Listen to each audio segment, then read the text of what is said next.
Hello children, welcome to Science. Today we are going to learn lesson 6 Organization in Organisms.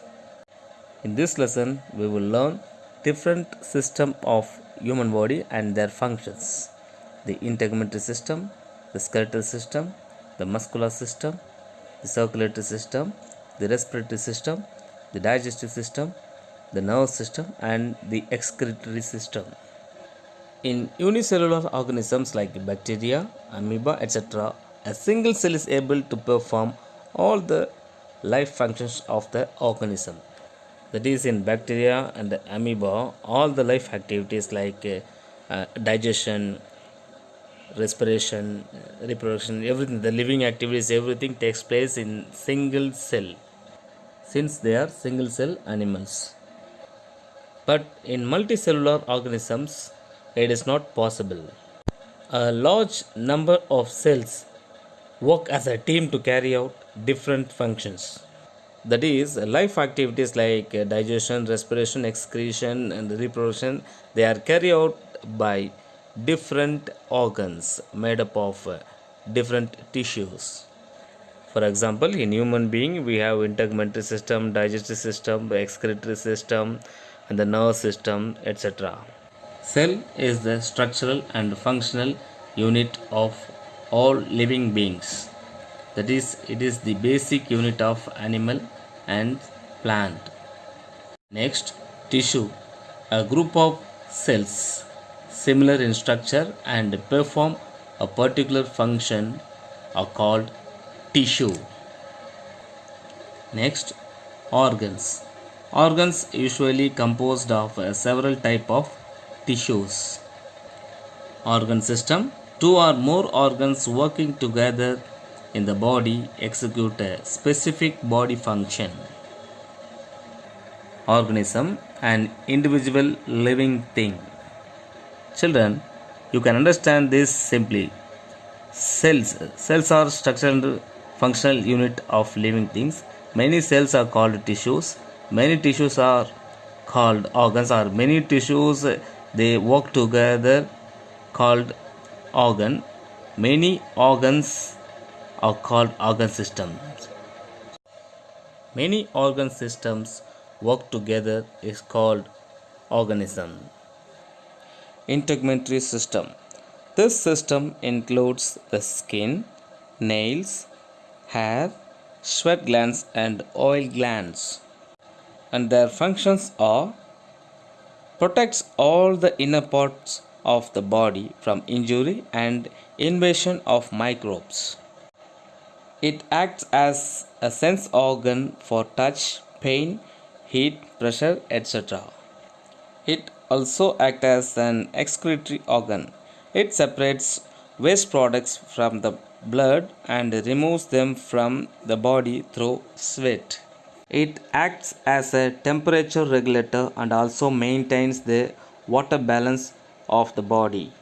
The skin helps in vitamin D formation under the influence of sunlight. The morning sunlight is better. Next, skeletal system. All the bones in our body comes under skeletal system. The skull. Skull protects our brain from mechanical injury and shock. The vertebral column. Vertebral column gives us mechanical support. It helps us to stand straight or erect. And also it protects our spine nerve. That is spinal nerve. Rib cage. Rib cage protects our internal organs like lungs, heart, liver, etc. Limbs. Limbs helps us to locomote. That is, it is helping us to move from one place to another. Girdles. The pectoral girdles attach the forelimbs to the axial skeleton, while the pelvic girdle attaches the hind limbs. Generally, skeletal system gives us protection and mechanical support. The blood cells like RBC and WBCs are produced in our bone marrow. Next, muscular systems. Muscles are classified into skeletal muscles, smooth muscles, cardiac muscles, etc. Skeletal muscles are nothing but the muscles attached with bones, and then heart is made up of cardiac muscles. The internal organs like intestine and respiratory organs are made up of smooth muscles. Functions of muscular system. Skeletal muscles are attached to the bones. They help in giving shape to the body and make movements possible. Skeletal muscles are voluntary muscles, that is, we can control them. They help us maintain our posture when we walk, stand, or sit. They generate heat as a byproduct of muscle activity, which helps in maintaining body temperature. Smooth muscles and cardiac muscles are involuntary muscles because they are not controlled by our will and help in movement of the organs concerned. Next, nerve system. In our body there are two type of nerve system. One is a central nerve system and then another is a peripheral nerve system. The brain and the spinal cord, they come under central nerve system. All the other nerves are peripheral nerves. Brain is the controlling and coordinating part of our body. Brain is divided into forebrain, midbrain and hindbrain. Functions of the nerve system. The nerve system controls and coordinates all the activities of our body. It interprets signals from the sensory organs and formulates response. It conducts signals from the brain and the spinal cord to the muscles and glands. Next, circulatory system. The heart, blood vessels and blood makes up the circulatory system. Blood is red in color. It's a fluid connective tissue and contains plasma and three types of blood cells: red blood corpuscles RBCs, white blood corpuscles WBCs, and platelets. Blood vessels can be of three types, namely arteries, veins, and capillaries. Arteries carry oxygenated blood from the heart to the various parts of the body. Veins carry deoxygenated blood from all parts of the body to the heart. Capillaries are narrow tubes connecting arteries to veins and transferring gases, nutrients, and waste products. Functions of the circulatory system. Blood transports food, respiratory gases like oxygen, nutrients, and hormones. It collects waste and sends it to the excretory organs. It regulates body temperature and water level. It protects the body and prevents attacks from harmful microorganisms. Next, digestive system. Digestion is the breakdown of food into a soluble form that can be absorbed by the blood and carried to all parts of the body.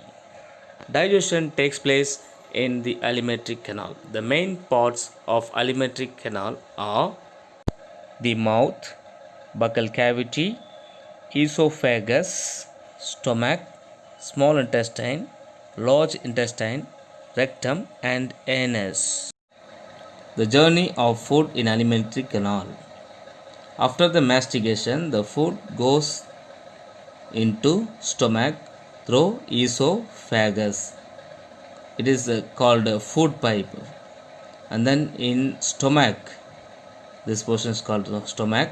In stomach, the food particles are converted into very small particle, or the food is grinded into fine particles.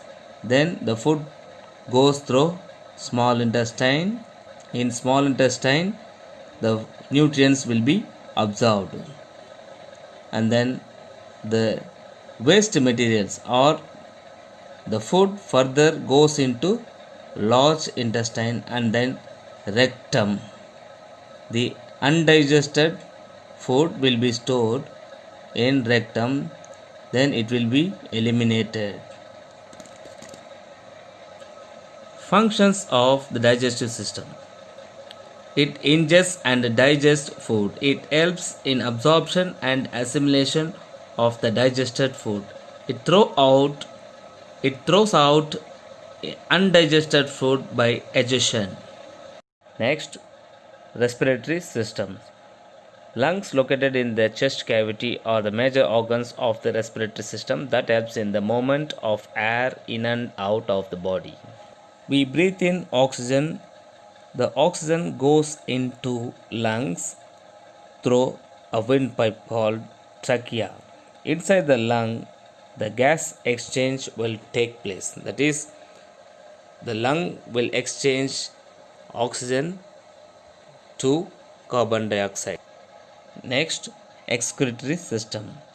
The kidney, ureter, urinary bladder, and urethra, they come under excretory system. The main part of excretory system is kidney. Kidneys eliminate metabolic waste from our body, that is waste materials from our body. For example, urine. The skin and the lungs are also excretory in function as they excrete sweat and carbon dioxide respectively. Functions of the excretory system. It helps in the periodical removal of waste from our body.